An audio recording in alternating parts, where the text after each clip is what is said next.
আজকে ঝড়খালি এসেছি পিকনিকে। ডিসেম্বর মাস চলছে, এই শীতের সময় মন চায় একটু পিকনিক করতে। কিন্তু যখন পড়াশোনা করতাম তখন সবাই মিলে একটা উদ্যোগ ছিল, আর তখন প্রায় বছরে বছরে হতো, কিন্তু এখন অনেকটাই কমে গেছে পিকনিকটা। আজ অনেক বছর পর আবারও একটা এরকম পিকনিক পেলাম। এই দেখো, বনের এখানে ঘুরতে এসেছি, মানে ঝড়খালি নদীর সাইডে। এখান থেকে পুরবী এরকম একটা কেওড়া তুললো। এরকম কেওড়া জীবনে এই প্রথম দেখলাম। এর আগে দেখেছিলাম ছোট ছোট। তারপর আমি আর পুরবী এসছি একটা লোকের বাড়িতে কুল পাড়তে। যেহেতু সরস্বতী পুজো এখনো অনেক দেরি, তাই কুলগুলো বড় হয়নি, কোনো রকম ছোট ছোট কয়েকটা কুল পাড়লাম আমরা ওখান থেকে।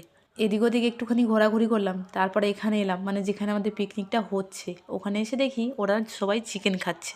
আর এই যে ছোট্ট বিড়ালটা, সাথে এই কুকুরটা, এরা দুজনও আমাদের সাথে যোগদান করেছে পিকনিকে। এদিকে আমরা বসে আনন্দ করছি, আর পুকুরের ওই পারে একজন কত রকমের পোজ দিয়ে ছবি তুলছে, আর তাই দেখে এরা এত হাসাহাসি করছে। যাই হোক, আজকের দিনটা আমাদের খুব আনন্দে কাটলো। তোমাদের ব্লগটা কেমন লাগলো অবশ্যই কমেন্টে জানিও।